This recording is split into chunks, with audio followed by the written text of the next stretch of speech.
which is kind of funny. My name's Matt Stocke, and I play Phil Stuckey. So That is also true. Well, of course, you are in Pretty Woman the musical. It yes. is a wildly popular film that we all know and love. So normally I have people tell us about the show, but I think a lot of people already know about the show. But please tell us about your role in the show. Um, I play the role of lawyer Phillip Stuckey, who in the movie was played by Jason Alexander and is widely regarded as the bad guy. Um, and I have a blast doing it. I really do. I always refer to it as a delicious part, which is really true. I haven't gotten to play the baddie too many times in my career, so it's really quite fun. But in the movie and in our play, you have Edward Lewis, who is the titular character, and Phil Stuckey is his capo, is his for Godfather fanatics. I would say I'm the Tom Hagen to his Michael Corleone. Oh, I like that. Um, I make money for him, and he makes money for me, and it's a wonderfully symbiotic relationship. It's the 1990s, actually late 80s, early 90s, when Wall Street ruled, and as we learned from Gordon Gekko in Wall Street, greed is good. So we make a lot of money. I make money for him. He makes me very rich, and for three-quarters of the show, Phil's just a good guy doing his thing, and then it goes bad. So, but it's a really really fun character to play, and I'm playing opposite my buddy Adam Pascal, we've been friends for years, and we've never done a show together. So it's fun to get to go to battle with him every night. I love that. I love that. So when they decided to adapt this film into a show, did they make any major changes to the story itself? The story is pretty much intact. We kind of I'm the longest tenured member of the Pretty Woman family. I started with the first reading back in 2016, and then did all the workshops and readings. Did the out of town in Chicago. Did the full Broadway run, and now I've been out here for 14 months and 442 shows. So Oof. I'm actually coming up on almost 1,000, which is absurd. But uh, No, we kind of knew from the beginning, and Jerry Mitchell, our director, and our writers and creative staff knew that you can't mess with this. Don't try and reinvent Pretty Woman. Give people what they want. People know the story. It's a fairy tale. It's the girl gets the boy, and it's great. So you don't really mess with it. We give you all the costumes, we give you all the lines. People say the lines along with us. Every time she says big mistake, big, huge, everybody says it. But it's no, there aren't many changes. The only thing is we burst out in song. That's about it. Ooh. What can you tell us about the music we can expect to hear in the show? Oh, sure. Well, it is written by Canadian and international superstar Bryan Adams, which is exactly right for the time period. A few Uh, of you may have heard of him too. He's kind of a big yeah, deal. Yeah, and yeah, Brian is still touring and like selling out stadiums. Like he's still, he's still very popular. All you have to do is ask him, "Heyo." Um, it's great. It's straight up pop music. I mean, it's not they're not really. There's a couple in there that you could be like, "Oh, that's like a show tune," but no, it sounds like Brian Adams. It reeks of Brian Adams, which is actually what it should. Um, they're just earworms. I mean, the guy has like 45 top 40 hits in his career. Like he just knows how to write a hook, and they're not Sondheim lyrics. They're very accessible. Don't get me wrong, I worship at the altar that was all things Stephen Sondheim, but it's, they're love songs and funny songs, and they're just straight up rock and roll tunes. So um, it's good. It's about as straightforward a musical as you can get. Here's Pretty Woman on stage, down to the costumes, the happy ending. The only thing we don't do is we cannot drive a limousine on stage, which is disappointing. That is extremely disappointing. It is. But I appreciate the effort for everything else. I love it. Just to let everybody out there know what a nerd I am, if anybody gets the reference. Oh, heck yeah. Oh yeah. I even like the demigorg at the end. That's I know. Look. beautiful. Yep. Yep. Just like Lolo. Yeah. This was a present from my aforementioned lady friend from last Christmas, so it came on tour with me. All right. I like that. Well, that was going to be one of my questions as well. So, being on tour is definitely a grueling experience for any actor. So, what are your favorite things about being on tour and taking the show from city to city? Um, I've always been uh I've always enjoyed adventure. I've never been, I mean, I chose a profession which is just completely up and down all the time. So being sort of sedentary was never my goal in life. As I've gotten older, I do like being a homebody. You know, I've been in New York for God, almost 28 years. Um, so it's my home, and in a big, crazy, ugly, dirty city, it's the most comfortable place to be. Um, so I miss home. I miss home. Obviously, I miss my lady. I miss our cats. Um, More than anything, as far as on the domestic front, I miss cooking. Actually, here in the Town Place Suites in East Lansing, we have a kitchen, which is unheard of, So any chance I have to cook. I do that all the time, and my girl and I do it all the time at home. So I miss the domestic part of it.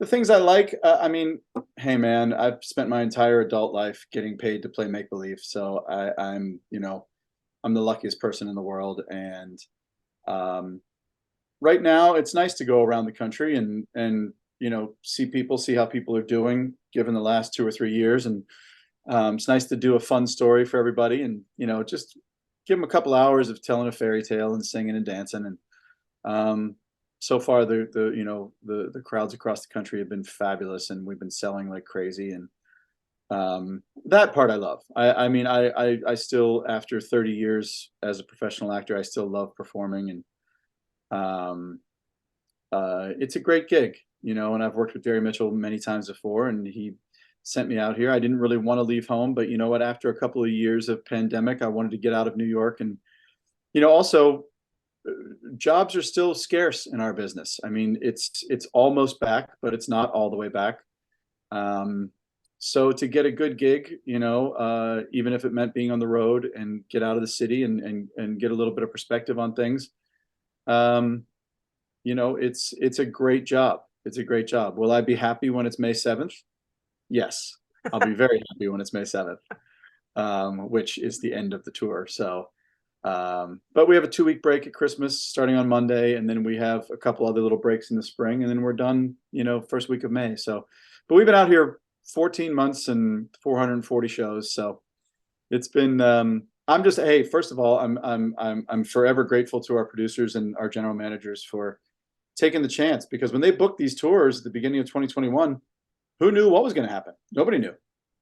Yeah. So were the tours going to go on? Were they going to be successful? Were people going to go see it? Was there going to be a different variant? Was there going to, and we've had them, but we've mitigated the big shutdowns. So we're doing okay, and it's winter, and this season, good times. It's not even COVID as much as those other things, as much as flus and the RSV and all that crap. It's like, good Lord. Yeah. So we're just chugging through, it's literally a day at a time. And now I've got just under 67 hours before I see my girlfriend in my home. So I'm counting the seconds.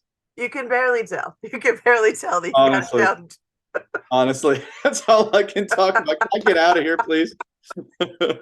Nothing against Well, East Lansing. East Lansing is delightful. The people are wonderful, but can I get out of here and go home, please? everybody needs a break, so I 100% feel you. 100% feel you.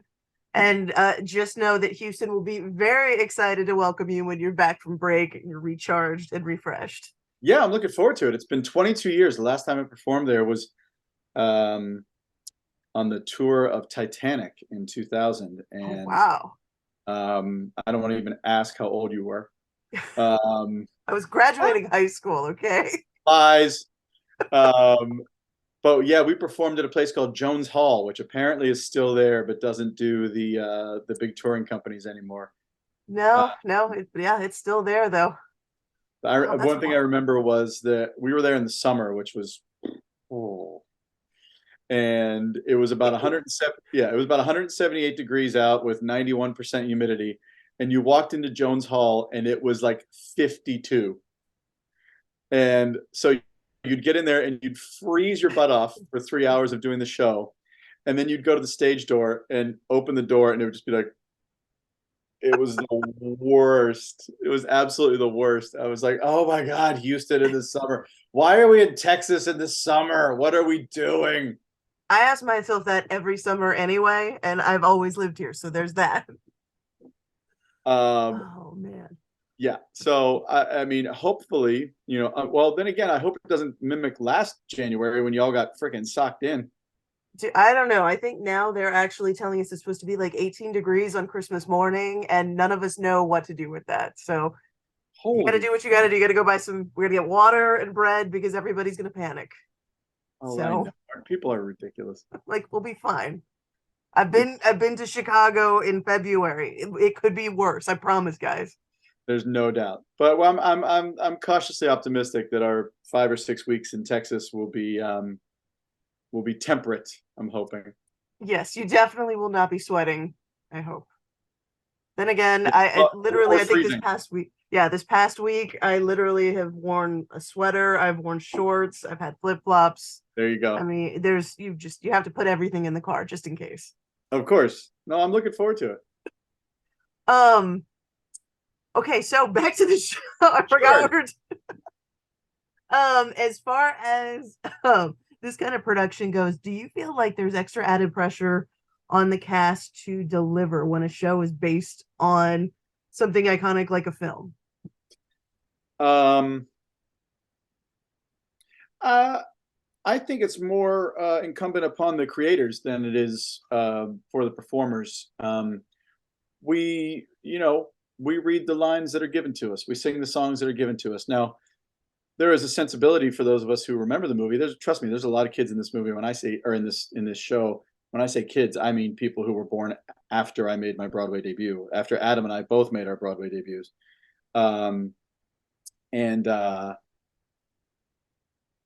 but yeah, I mean, yes, there is a certain amount of interpretation license, yes, but I know, I'm not going to be Jason Alexander. That's very specific, and Adam's not going to be, Richard Gere. But we know what the sensibility is. We get it. But as far as pressure, no. I mean, most of us, if we're lucky enough to have worked on Broadway, have done a movie adaptation. I personally have done The Wedding Singer, The Full Monty, and something else. But yeah, I've done my share of movie musical adaptations, and yeah, the people come expecting something. Um, and the ones that I've done, we've basically just delivered because we know, when the creators put these things together, they know that it's a lot of the brand is going to be what sells. So, and Pretty Woman is the most successful and popular rom-com of all time. So, we make sure that we deliver it. Nobody's reinventing anything here. We're putting our stamp on it, but come on, man, you got to do Pretty Woman. Now, do you have a favorite moment in the show, whether or not you're even a part of it or not? What is your favorite part of this production? Um, wow, 1,700 interviews I've done on tour, and I don't think I've ever been asked that question. What's my favorite moment in the show? It's usually, what's your dream role?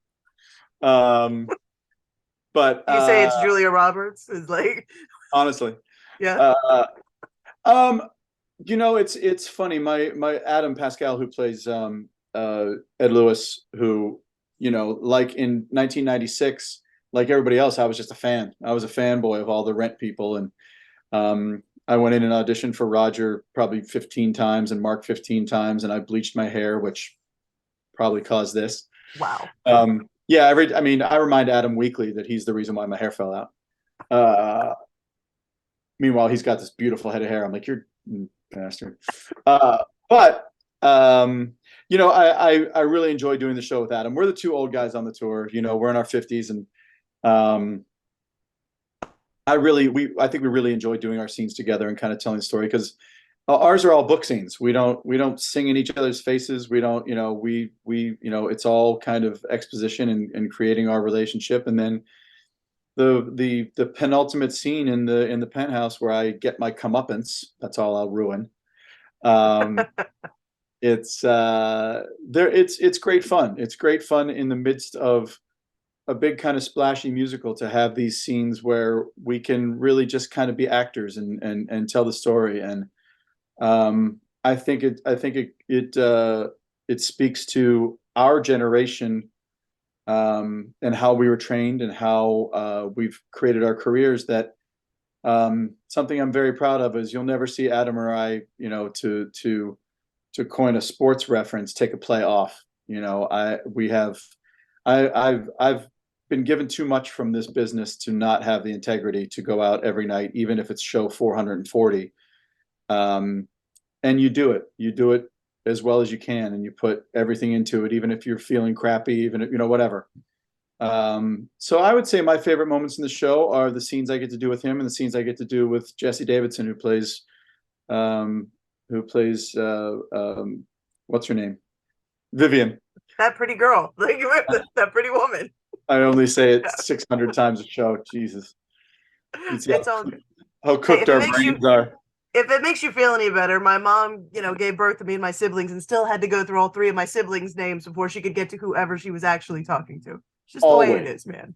always. But no, it's like I say, I love my job. I do. I love doing the show every night. And um my role is really fun. My role is also super easy. I'm on stage for like 14 minutes. It's great. Um, I don't sing a note, which is amazing. I've made my entire career singing, and I don't sing a note in this show, which is like, I mean, I miss singing, but at the same time, I don't. you know, it's um, it's really it's just a great gig. It really is. Like I said, the job is great. The lifestyle is challenging, but um, it's amazing. When I was younger and you'd get into a town and you'd look for like the bar that had the dart board, and you'd be playing golf at 6:30 in the morning, and going out afterwards and coming home at 3, 4 in the morning. I get home now, I travel my Fire Stick so I can watch my programs. Yes. You know, the Fire Stick is the greatest thing invented for traveling ever, Oh, ever. yes. Oh, yes. And so I get home and I might have a glass of wine, and I'm just like, yeah. So there's no partying for us. I think the younger kids in the cast have given up when they're like, hey, it's Thirsty Thursday. You guys coming out? Oh, you're not coming out. Okay. Well, you know what? You're keeping it real, and I like that. So when I've had more fun than 10 lifetimes worth. I try to tell the younger people in the cast, all the stuff you're doing, I've done like 1,000 times. So y'all have a good time. Enjoy. Enjoy. I'm going home and watching TV heck and reading my yes. book. Oh yes. So when Pretty Woman the musical rolls into Houston, it's going to be right at the beginning of January, January 3rd. So for you, why should people be starting their new year with Pretty Woman the musical? Because it's awesome. Next question. Just like, Just come on, like, man. okay. Because it's awesome. Because it's Pretty Woman, and because it's the short days of the year. Although I do say my birthday, which is this coming Wednesday, the 21st, which is the solstice, um, is the shortest day of the year. Starting on Thursday, days get longer, people. We're getting there. So come see us in January as the days are getting incrementally longer, to throw a little bit of sunshine in the gray days of winter, to be unabashedly romantic to those of us of a certain age, to revisit 1990 when life was simple It and was. and corruption ran rampant, but nobody heard about it. That's right. Uh, That's the good old days we keep hearing about. oh, I know. Not like everybody else was just as much of a d bag back then. We just didn't hear about it because there was no 100%. internet. It's so funny. People are like, "Oh my God, the world is on fire." No, the It was world's always burning, guys. Always. it's been about the same thing, but now it's just shoved down our throats every single day. I'm like, no, they were doing the same shady crap in 1989 that they are now, but no, it's you know, Yeah. but come see us. It's fun. It's It's romantic. I don't want to ruin it, but the girl gets the boy, blah, blah, blah. And it's fun music. You'll have a great time. Well, I can't even say anything else, guys. There you have it. That's the show. You're gonna have a good time. You'll have a great time. We're not reinventing anything. You're probably not gonna go home and rethink all of your choices in life, but you're like, hey, that was fun. Awesome. I might. I still might go home and rethink some choices. That's very true. I should have been a hooker. Well, hey, it's clearly working out for some of them. That's all I'm saying. No, I mean, frankly, I'm a professional beggar. I've been a professional beggar my entire adult life. It's there's something about the etymology to the word actor or performer that it was derived from Latin, which is the same word for prostitute. So there's that's an interest. I have not heard that before. There's something to that. I remember hearing that when I was in college, that the origins of the word actor or performer or something along those lines were the same origins as that of prostitute. So I was like, yeah, it's about right. Okay. So people, if you are thinking of a career change, come check out Pretty Woman the Musical. January 3rd through the 8th at the Hobby Center. Tickets are on sale at BroadwayAtTheHobbyCenter.com. Matt, you're amazing. Hey, thanks. And I really wish you the happiest of birthdays. Thank you very much. I wish happy holidays to everybody. Have a wonderful holiday, whatever you celebrate, and have a blessed new year. And we'll see you at the beginning of 2023 at the Hobby Center. There it is. Thank you so much. You have a great rest of your day. All right. I appreciate it. Thanks so much, Raylan. All right. Bye bye.